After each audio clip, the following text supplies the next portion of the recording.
Magandang hapon sa inyong lahat. Ako si Sofia Alexa Tiquiliano at tatalakayin natin ang enerhiya sa kamatayan ni Kuya. Isinanin sa Pilipino ni Kat D. William. Ano ba ang enerhiya sa kamatayan ni Kuya? Ang enerhiya sa kamatayan ni Kuya ay isang matalinghangang tula tungkol sa kalungkutan at paghihinagpis ng isang ina sa kamatayan ng kanyang anak na lalaki na si Tema. Sa kanyang mga salita, makikita ang sobrang pagmamahal habang inaalan niya ang mga bagay na nakikita niyang naiwan ng kanyang anak. At ngayon, babasahin natin ang tulang ito. Hindi napapanahon. Ikar na 21, sinuko ang buhay. Ang kanyang malungkot na paglalakbay na hindi na matanay. Una sa dami ng aking kilala, tiglay hindi mabigkas sa pangarap. Di maipagkitang pagmamahal at kahit pagkaraan ng maraming pagsubok sa gitna ng nagaganap na usapan. Maniwala dili paghihinga at pagbaksak. Ano ang naiwan? Mga likwad ng larawan, poster at larawan, aklat, larawan at iba pa.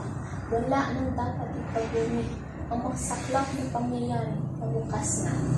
Sa pamamagitan ng luha ng landas, ang mahangganan gaya ng pagbunita, ang maamong muka, ang matamis na tinig, ang halakhak, at ang ligayang di malilimutan.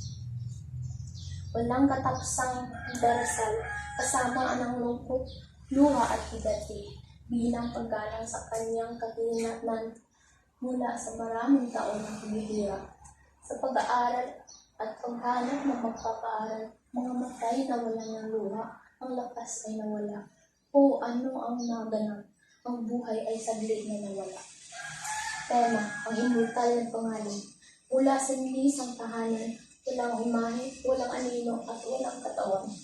Ang lahat ay nabuksa, ang burol ay bumaba, ang bukid ay nadaanan ng unos, lungkot na lumisan ang tagaraw, kasama ang pagmamahal na inialay. Ang isang anak ng aking ina ay hindi na makikita ng masayang panahon ng pangarap. Ngayon, alamin naman natin ang nais ipahiwatig ng bawat saklong. Sa unang saklong, inilarawan ang malungkot na damdamin ng may akda sa di hinasang pagpanaw ng kanyang kapatid sa edad na 21.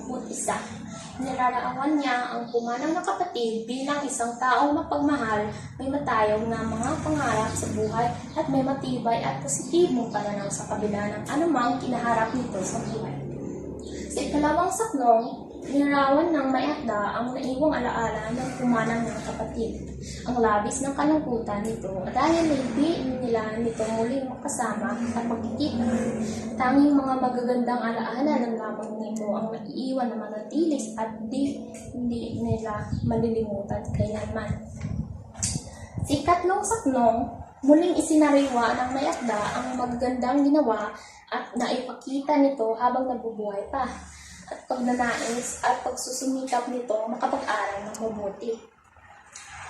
Sa ika-4 na saklong, inilarawan ng may akda ang sakit at bighati sa pagpanaw ng kanyang nakakadamdang kapatid, ang malungkot na yugto ng kanyang buhay at ang kanilang pamilya, gayon din ng mga taong makakilala sa kanyang kuya. Ngayon, sasagutin naman natin ang sumusunod na mga tanong. Ano sa palagay mo ang tema ng binasang tula? Ang tema ng tulang pamaalab ay kalungkutan.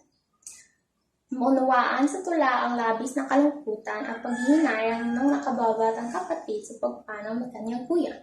Sa ikalawang tanong, ano ang gagawin mo sakaling mawalan ka ng mahal sa buhay? Walang sinumang nakahanda pagdating sa kamatay ng isang mahal sa buhay. Nakaranas tayo ng labis na kapighatian. Ito ang ikot ng buhay na kailangan natin tanggapin, masakit man sa kalooban. Sa ikatlong tanong, tungkol saan ang tulang nabasa? Ang nabasang tula ay tungkol sa isang miyembro ng pamilya na pumanaw. Sa ika-4 na tanong, ano ang nilarawan ng tulang nabasa? Inilarawan ito ang paghihinayang sa pagkawala ng isang anak. Maraming pangarap na sana maabot, ngunit bigla na nang naglaho. Pagmamahal na hindi na maiparamdam pa. Sa ikalimang tanong, sino ang palagay mo ang magsasalita sa Eliya? Sa ating tingin, ang magsasalita sa Eliya ay ang kanyang ina. Sa ika-anim na tanong, ano ang damdamin ng kapaloob sa binasang Eliya? Sa binasang Eliya ay ang sobrang kalungkutan ng isang ina sa pagpanaw ng kanyang anak sa murang edad. Sa ikapitong tanong, paano inilarawan ng ina ang kanyang anak? Sa Eliya, ang kanyang anak ay puno ng mga pangarap sa buhay. Kaso, hindi niya ito naabot. At yun ang Eliya sa kamatayan ni Kuya. Maraming salamat.